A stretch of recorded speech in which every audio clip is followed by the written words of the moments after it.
이 자리가 꽤나 높네요. 그죠? 많이 높네요. 목 아프시겠습니다.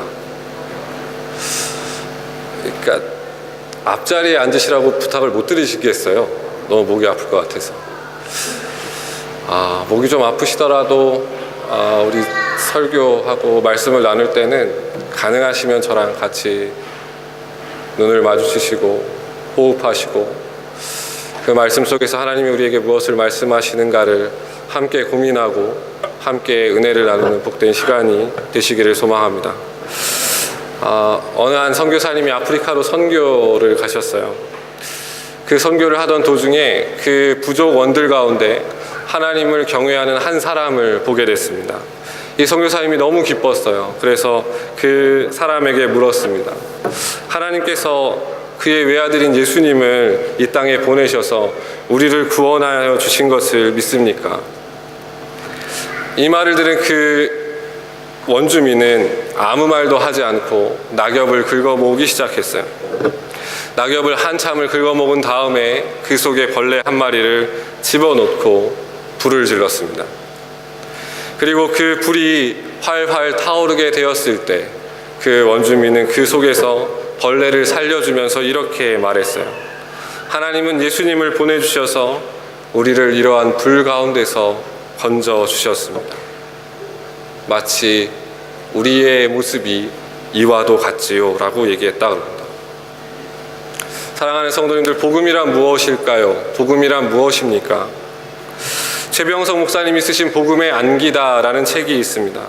그 책을 읽어보면 그 책에서 저자는 오늘날 우리의 교회의 현실을 적나라하게 보여주고 있습니다. 주일이 되면 이른 아침부터 저녁까지 주일학교 교사로, 성가대 대원으로, 찬양팀으로, 악기로, 식당 봉사와 안내위원으로, 새가족 도우미로 분주하게 뛰어다니며 섬기고 열심으로 충성하지만 기진맥진한 그들에게 복음이란 무엇입니까? 라고 물어보면 그 질문에 정확히 대답하기 어려운 것이 오늘날의 교회의 현실이라는 거죠. 예배는 잘 참석할지 모릅니다. 봉사는 열심히 할지 모릅니다. 꼬박꼬박 헌금은 잘 낼지 모릅니다. 그러나 어느 순간 우리는 복음과 멀어진 신앙생활을 하고 있을지도 모른다는 겁니다. 설령 복음을 안다고 할지라도 그 복음으로 인한 감격과 기쁨은 사라진 지 오래며 예배를 드려도 그저 그 자리에 앉아서 그 시간을 채우기에 급급한 우리의 모습일지도 모른다는 겁니다. 말씀을 들어도 말씀이 삶 속에서 능력으로 나타나지 않으며 경건의 모양은 있을지 모르나 경건의 능력은 우리 가운데서 나타나지 않는 것. 어쩌면 우리는 복음을 잃어버렸을지도 모르고 복음을 잊고 사는 것일지도 모릅니다. 복음이란 무엇입니까? 복음은 헬라말 그대로 큰 기쁨의 소식입니다. 이 기쁨의 소식이 왜 우리에게 기쁨의 소식이 됩니까? 하나님이 나를 위해서 무엇을 이루셨으며 우리를 향한 그분의 은혜가 얼마나 크고 놀라운가를 말하고 있고 우리를 이 은혜의 바다로 초대하고 있기 때문에 그렇습니다. 그리고 오늘 본문 우리가 함께 읽은 요한복음 3장 16절은 이 복음에 대해서 아주 명료하고 정확하게 기술하고 있습니다. 하나님이 세상을 이처럼 사랑하사 독생자를 주셨으니 이는 그를 믿는 자마다 멸망하지 않고 영생을 얻게 하려 하심이라. 우리가 유초등부 때부터 유치부 때부터 어렸을 적부터 교회를 다녔다고 한다면 여름 성경학교에서 밥 먹을 때 한 번쯤이라도 외워봤을 이 구절인데, 사랑하시는 성도님들, 이 예수님의 말씀이 지금 우리에게 어떠한 의미로 다가오고 있고 어떠한 마음의 감격을 주고 있으며 어떠한 감동을 우리에게 주고 있습니까? 사랑하는 성도님들, 우리에게는 이 복음의 감격이 있습니까? 우리에게는 이 복음의 기쁨이 있습니까? 벌레 같지도 못한 나를 위해서 십자가에서 자신의 생명을 내어 바쳐 하나님의 아들이 우리를 살리셨다. 이 하나님의 가슴 절절한 사랑이 지금 느껴지고 계십니까? 그래서 그 구원의 감격을 지금 누리고 계십니까? 아니면 복음의 감격과 구원은 이미 사라진 지 오래며 어느새 습관에 젖고 타성에 젖어 그냥 해야 되는 일이니까, 괜히 벌 받을 것 같으니까 예배 드리고 지금 이 시간 우리가 그렇게 형식적으로 드리고 있는 그러한 예배는 아닙니까? 여전히 마음에 시기와 분노가 가득하고 악독이 가득하며 남을 용서치 못하고 분함과 투쟁과 시기와 미움과 부정함과 음란함과 우리 속에 욕심이 가득하면서도 나는 지금 하나님을 믿노라 예배하고 계시지는 않습니까? 사랑하시는 성도님들, 다시 복음 앞에 서시기를 소원합니다. 복음 앞에 우리의 강팍한 심령들이 다시 녹아지시기를 소망합니다. 교만하고 굳은 마음들이 하나님의 말씀 앞에 산산이 부서지는 이 예배의 시간이 되시기를 소망합니다. 예수님께서 본문 16절에서 우리에게 이렇게 말씀하셨어요. 하나님이 이 세상을 이처럼 사랑하사 독생자를 주셨으니 이는 그를 믿는 자마다 멸망하지 않고 영생을 얻게 하려 하심이라. 우리는 여기에서 예수님이 전하신 복음의 놀라운 소식을 듣게 되죠. 예수님은 우리에게 무엇이라고 말씀하십니까? 우리는 영생을 거저받았습니다. 우리는 구원을 거저받았습니다. 우리를 향한 구원의 근본은 우리의 믿음입니까? 그것은 구원의 근본이 아니라 구원의 수단입니다. 우리를 향한 구원의 복된 소식의 출발은 어디로부터 시작합니까? 오늘 요한복음 3장 16절에 보면 하나님이 세상을 이처럼 사랑하셨다입니다. 오늘 본문 16절에서 우리로 하여금 주의 깊게 살펴보라고 하는 그 첫 번째는 우리가 받은 구원의 근원이 우리에게 있지 않다는 겁니다. 우리가 지금 소유하고 있는 구원이, 우리가 지금 누리고 있는 영생이, 그 출발이 우리에게 있지 않다는 겁니다. 그 출발은 하나님이 세상을 이처럼 사랑하사입니다. 자신을 반역하고 죄로 물들어 있고 멸망을 향해 달려가고 있는 우리를 사랑하셔서 하나님은 그의 아들을 보내셨습니다. 그들이 멸망하는 것을 볼 수 없고 그들이 파멸로 치닫는 그 길을 하나님은 그냥 내버려 둘 수 없어서 하나님은 당신의 아들을 보내셨습니다. 하나밖에 없는 독생자를 우리에게 보내셨습니다. 문제는 무엇이냐면 우리는 이 사실에 놀라지 않는다는 겁니다. 우리는 이 사실에 감격하지 않고 우리는 이 사실에 놀라지 않습니다. 우리는 어쩌면 이 일을 매우 당연하게 여길지 모릅니다. 그러나 이 일은 결코 당연한 일이 아닙니다. 자연스러운 일도 아닙니다. 극히 부자연스러운 일입니다. 창조주가 당신이 만든 피조물들을 위해서 친히 죽음의 길을 걸어가셨다. 세상 그 어떠한 일보다도 부자연스러운 일이며 세상의 그 어떠한 기적보다도 설명할 수 없는 일입니다. 그럼에도 불구하고 우리에겐 감격이 없고 감동이 없습니다.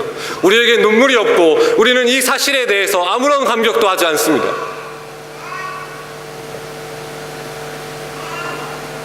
하나님의 피 끓는 사랑에 우리는 그 어떠한 반응도 보이지 않습니다. 왜 그렇습니까? 요한 칼빈이라는 사람은 이렇게 우리를 표현했어요. 우리의 본성에 선천적으로 자리하고 있는 이 사악한 야망은 너무도 커서 우리가 구원의 기원에 대해 생각할 때면 우리의 공로에 대해 의미를 부여하려는 마귀적인 상상력이 즉시 스멀거리며 마음속에 들어오기 때문이다. 이 때문에 우리는 하나님께서 우리에게 은총을 베푸시는 이유가 우리가 그분의 관심을 받을 만한 가치가 있다고 믿기 때문이다. 우리는 늘 하나님의 은혜를 노래하고 하나님의 은혜를 고백합니다. 우리는 하나님의 은혜를 찬양하죠. 우리의 삶의 모든 것이 하나님의 은혜로 됐다고 고백하죠. 내가 나 된 것은 하나님의 은혜로 됐다고 고백합니다. 그러나 잘 생각해 보십시오. 헬라어 단어의 은혜라는 단어 자체는 받을 만한 자격이 없는 사람에게 주어지는 호의입니다. 받을 만한 가치가 없는 사람들에게 주어지는 선입니다. 우리가 우리의 모든 것을 하나님의 은혜라고 고백한다는 것은 우리 자신이 그걸 받을 만한 가치가 없다는 걸 고백하며 인정하는 겁니다. 우리 중 그 누군가가 구원받을 만하고, 우리 중 그 누군가가 하나님의 은혜를 입을 만합니까? 우리 중 누가 하나님의 사랑을 받을 만한 삶을 살았습니까? 우리 중 누구도 그렇지 않습니다. 그렇게 산 적이 없습니다. 예수를 믿는다 하면서도 그렇게 살지는 않았습니다. 단지 표현할 길 없는 하나님의 사랑이 우리를 향하셨고, 하나님의 그 주체할 수 없는 사랑이 우리로 하여금 그렇게 멸망으로 치닫는 걸 내버려 둘 수 없었기에 불일 듯 일어나는 사랑의 마음으로 하나님은 그의 아들을 기꺼이 우리에게 내어주셨던 겁니다. 사랑하는 성도님들, 우리는 이 사랑에 감격하며 살아야 됩니다. 우리는 이 사랑에 감복하며 살아야 됩니다.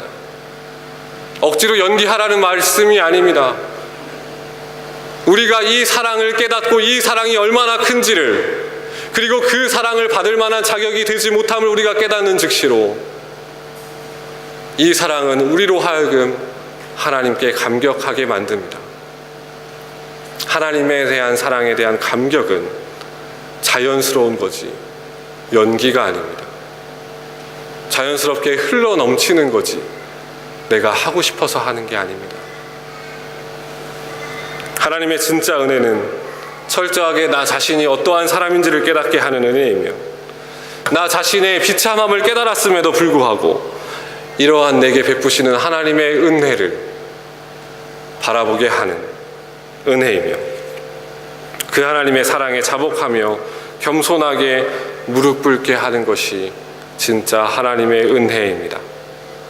사랑하시는 성도님들, 이 예배 시간이 여러분들에게 그러한 은혜의 시간이 되고 계십니까?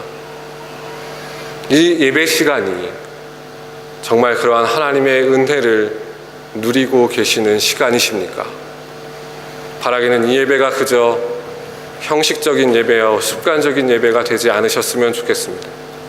단지 이번 예배뿐만이 아니라 우리의 일생에 드리는 모든 예배가 그저 습관과 형식이 아니셨으면 좋겠습니다.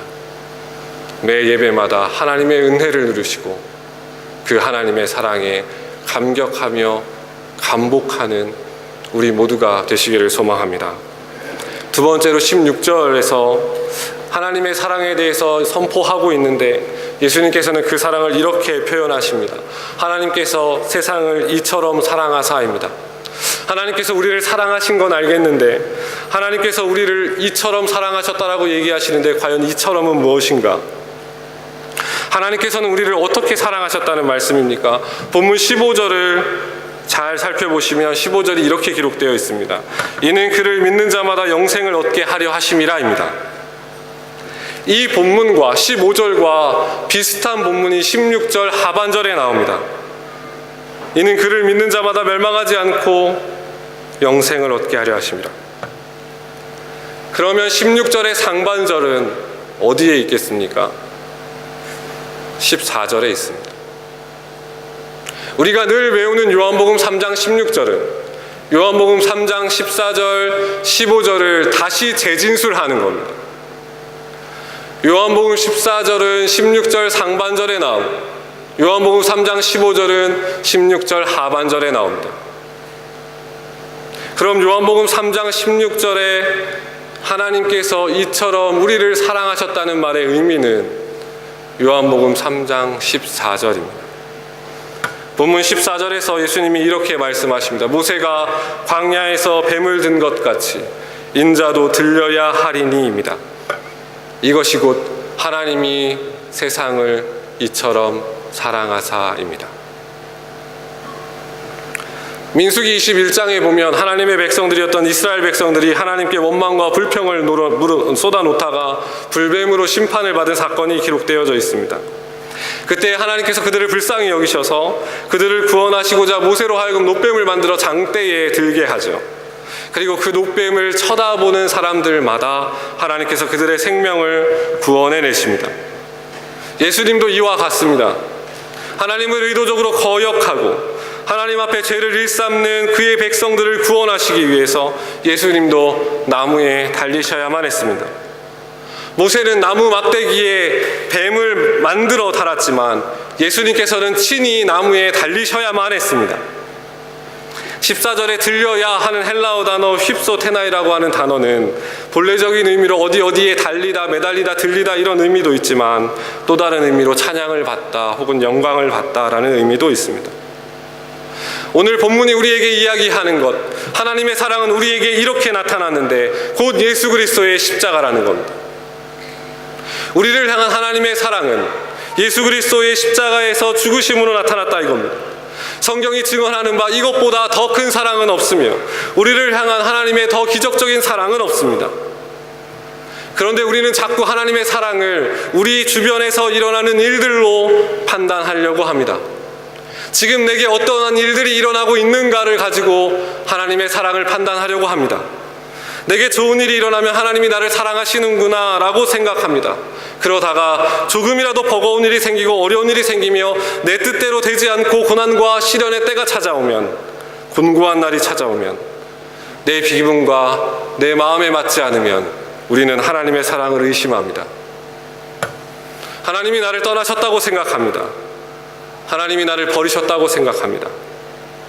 그래서 좌절합니다. 그래서 낙심합니다. 그래서 그 자리에 주저앉아 무너져 있습니다. 두려워합니다. 내일에 대한 염려와 사람에 대한 염려와 재물에 대한 염려가 우리를 사로잡습니다.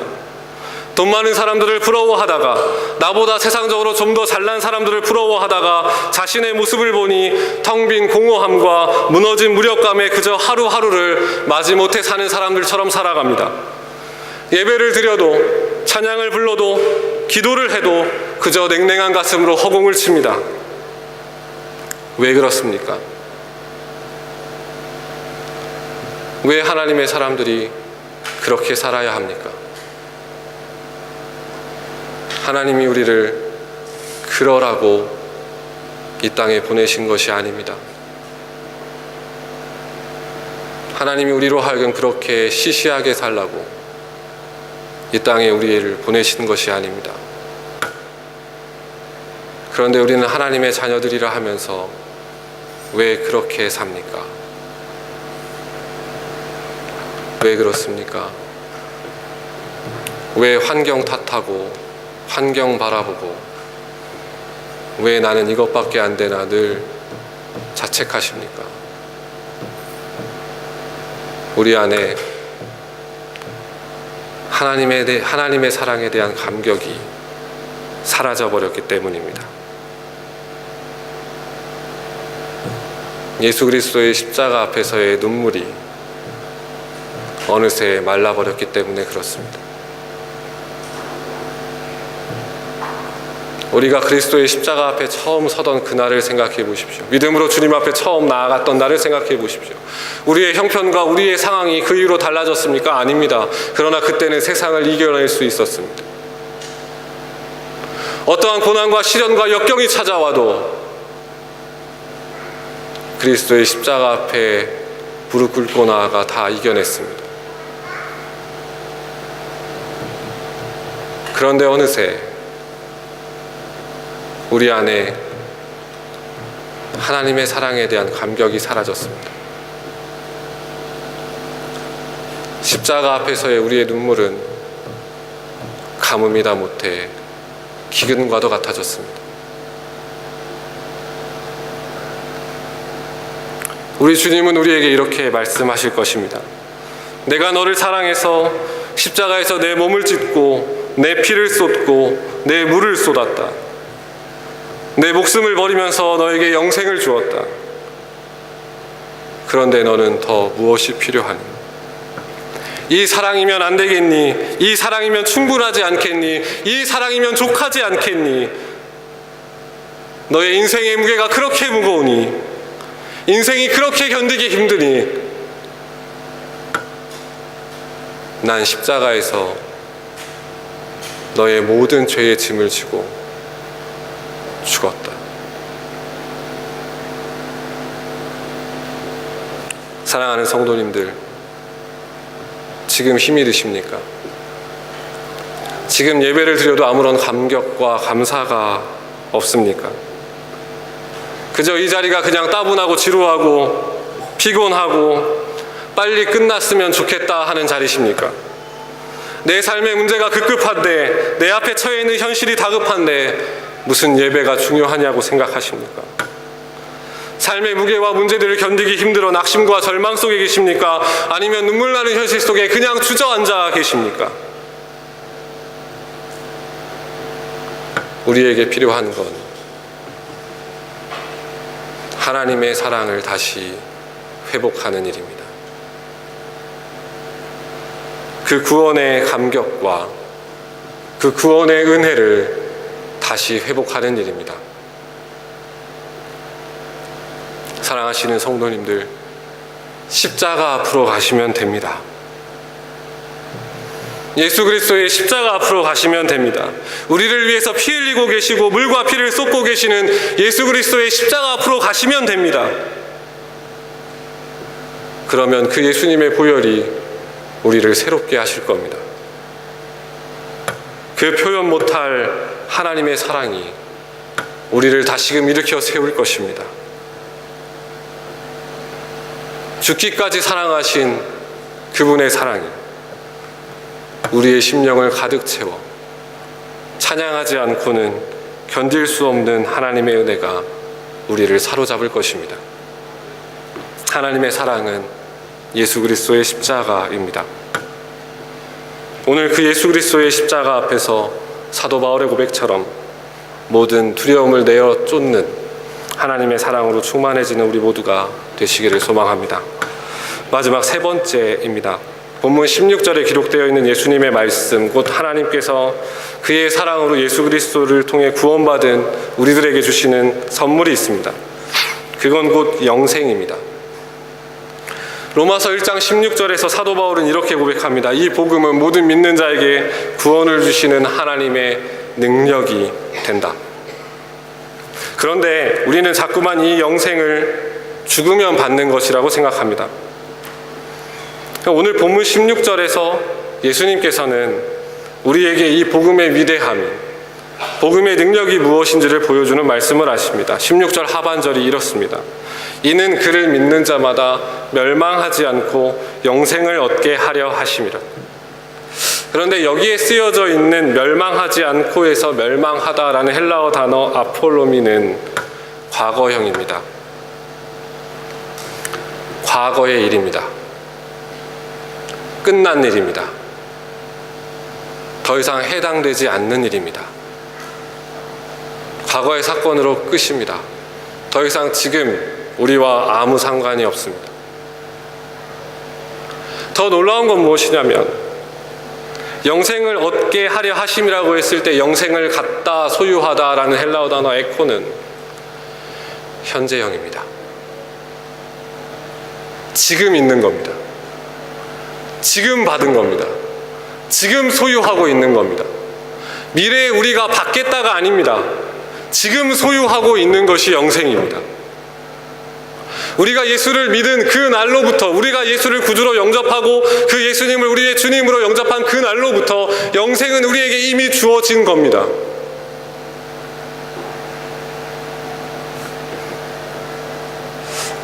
예수 그리스도의 십자가로 말미암은 복음의 능력을 믿는 자들마다 그들의 멸망은 과거 일이 되게 하시고 그들의 믿음을 소유한 즉시로 영생을 소유하게 되는 능력을 경험하게 된다는 겁니다. 예수를 믿는 자들마다 멸망은 끝난 일입니다. 예수를 믿는 자들에게는 멸망은 더 이상 없습니다. 그리고 예수 그리스도의 부활의 영원한 생명이 그 즉시로 그들에게 주어졌습니다. 이 말은 나 천국 가니까 내가 마음대로 살아도 된다는 의미가 아니라 정반대입니다. 우리가 천국의 사람들로 지금 살아야 된다는 겁니다. 나중에 천국 가서 천국의 사람으로 살아야지가 아니라 지금 우리가 예수 그리스도를 통해서 그 영생을 소유하고 있다면 지금 우리는 그 천국의 사람들로 지금 살아야 된다는 겁니다. 사도 바울의 고백처럼 우리의 시민권은 이 땅에 있는 것이 아니라 하늘에 있습니다. 그래서 우리는 하늘의 통치와 하늘의 법을 따라 살 수 있는 자들이 된 겁니다. 그래서 우리의 삶의 매일은 우리가 찬송에서 늘 고백하는 것처럼 영생을 맛보며 주 안에서 사는 겁니다. 그게 우리의 오늘입니다. 그건 우리가 죽어서 경험하게 될 일이 아닙니다. 우리의 오늘에서 경험되어지는 일이어야 되는 거예요. 사랑하는 성도님들, 우리가 지금 그 영생을 맛보며 살고 있는지를 우리 자신을 잘 돌이켜 보셔야 합니다. 우리가 진심으로 예수를 구주로 고백하고 우리의 유일한 구원자 되시는 그분의 이름을 믿음으로 고백했다면 우리는 영생을 소유한 자들입니다. 그러나 한번 잘 생각해 보십시오. 우리가 지금 가슴앓이 하는 것들은 어디 것들입니까? 우리가 늘 고민하고 걱정하고 염려하고 두려워하고 머리 싸매고 끙끙거리고 있는 가슴앓이 하는 것들은 어느 것들입니까?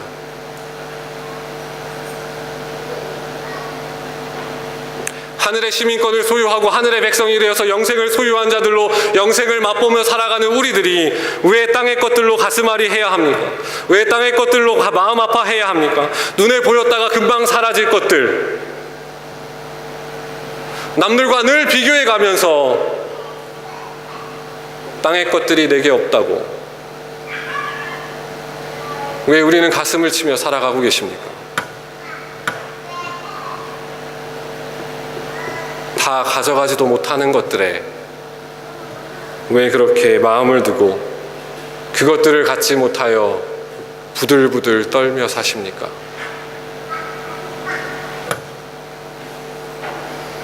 우리의 정체성을 분명히 하셨으면 좋겠습니다. 우리는 주께서 베푸신 영생을 소유한 자들입니다. 하나님 나라의 시민들입니다. 그러면 우리가 가슴앓이 하는 것들, 우리가 고민하는 것들, 우리가 생각하는 것들도 그거에 맞게 바뀌어야 되지 않을까요? 내가 오늘을 살아가면서 어떻게 하면 하나님을 기쁘시게 할 수 있을까? 내가 오늘을 살아가면서 어떻게 하나님의 영광을 위해 살아갈 수 있을까? 내가 오늘을 살아가면서 어떻게 나의 눈을 저 영원한 하늘나라에 고정시키고 살아갈 수 있을까? 어떻게 하면 그 하나님과 조금 더 가까워질 수 있을까? 우리에게 들려진 이 복음은 단순하게 우리에게 죽어서 천국 가자고 말하지 않습니다. 우리에게 들려진 이 복음은 우리로 하여금 지금 우리의 오늘을 하나님의 사람들로 살아가게 하는 능력이 됩니다.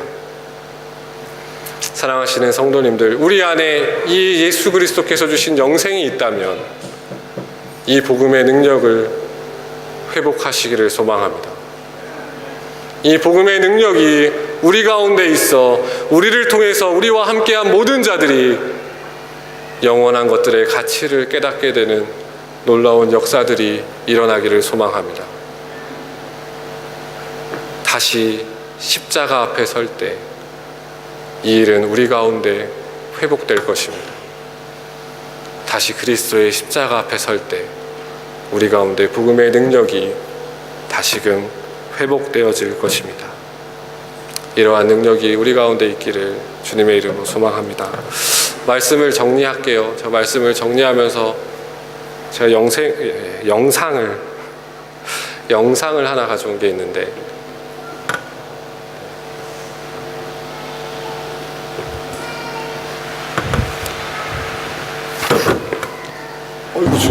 어이구 주야. 아주 바울이 엄격하게 경고하는 말씀이 나옵니다. 낮에와 같이 단정히 행하라. 방탕하지 말고, 술 취하지 말고, 음란하지 말고, 호색하지 말고, 쟁투하고 시기하지 말고, 오직 주 예수 그리스도를 옷 입어라. 이거 얼마나 무서운 충고입니까? 예수를 믿는다고 교회를 드나들면서도 잘못된 사람들이 너무 많았어요. 복음을 다시 전해야 되겠다고 하는 바울의 심정이 있었던 것입니다. 역사가 오래된 교회일수록 무엇이 죽어 있습니까? 복음이 죽어 있어요. 겉으로 보기에 화려한 교회일수록 복음의 메시지가 너무나 힘을 잃어버린 것을 우리는 봅니다.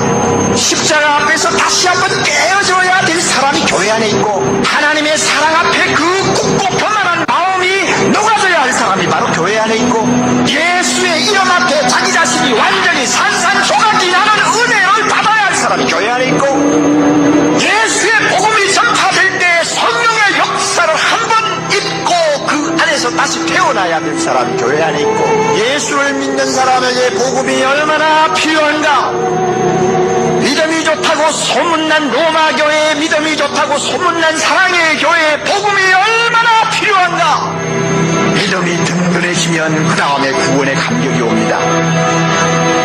의심하던 사람이 믿음이 확고히 서면 구원받은 기쁨이 찾아옵니다. 진리를 깨닫지 못하던 자들이 진리를 깨닫고 그 믿음이 강해지면 구원받은 감격이 마음속에서 솟아오릅니다. 복음을 들어라, 복음을 묵상하라, 복음 속에 잠겨서 예수 그리스도를 마음속에 모시고 살아라. 하나님이 너를 얼마나 사랑하는가를 한 수도 잊지 말아라. 그러면 너희가 이 세상에서 승리할 수 있을 것이다. 너희 눈이 밝아져서 날마다 예수 다시 보기를 바란다.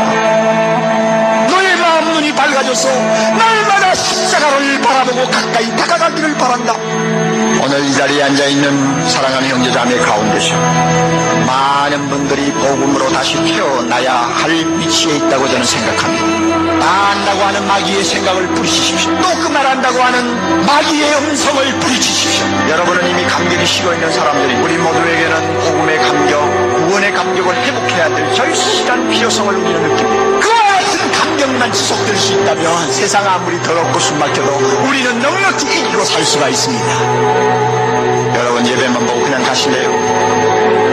예배만 보고 그냥 나가실래요? 아니요, 그래서는 안 돼요.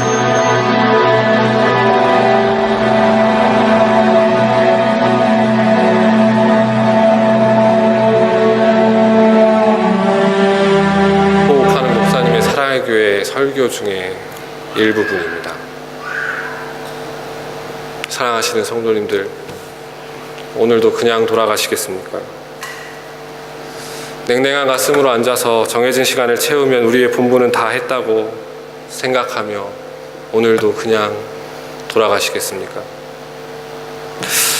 저희들끼리 하는 표현에 이런 표현이 있습니다. 신데렐라 그리스도인. 유리구두를 신고 황금마차를 타고 왕궁에 들어가 왕자와 춤을 추며 즐거운 시간을 보내지만 밤 12시가 되면 모든 것이 원래대로 돌아가서 마차는 호박으로, 말들은 생지로, 연회복은 누더기로, 유리구두는 구멍 뚫린 헌신으로 변하는 신데렐라. 사랑하시는 성도님들, 어쩌면 우리의 예배는 신데렐라와 같지는 않습니까? 주님은 오늘도 우리에게 십자가에 더 가까이 나아오라 말씀하십니다. 나를 사랑하셔서 나를 살리시고자 물과 피를 쏟고 계시는 그리스도의 십자가 앞으로 나아오라고 말씀하십니다. 아무리 누추하고 아무리 추악하고 아무리 더럽고 아무리 부정한 모습이라 할지라도 그 모습까지도 사랑하시는 주님 앞으로 나아오라 말씀하십니다. 그 십자가 앞에서 복음의 감격을 회복하고 구원의 은혜를 다시 회복하라 말씀하십니다. 사랑하시는 성도님들, 다시 복음 앞에 서시기를 소망합니다. 다시 예수 그리스도의 십자가 앞에 서시기를 소망합니다. 다 안다고 생각하지 마시고, 이미 들었다고 생각하지 마시고, 익숙하다 생각하지 마시고,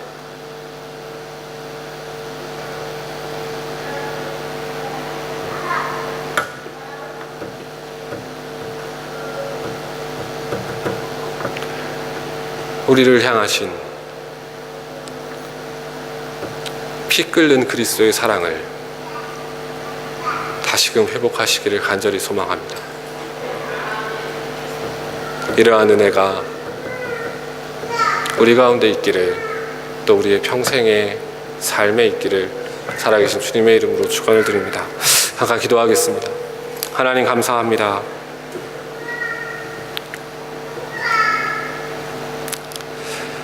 주님, 저희가 죄인입니다.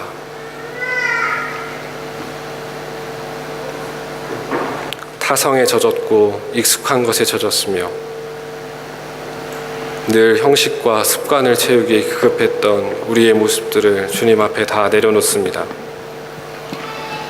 세상의 문제와 세상의 걱정과 염려 앞에서 하나님의 사랑을 다 잊어버리고 구원의 감격을 다 잃어버린 우리의 냉랭한 가슴들을 주님 불쌍히 여겨주시고, 주님 처음 만난 날을 기억하게 하시고 첫사랑을 회복하게 하시며 주님의 십자가 앞에 섰던 그날을 다시금 회복하게 하여 주옵소서.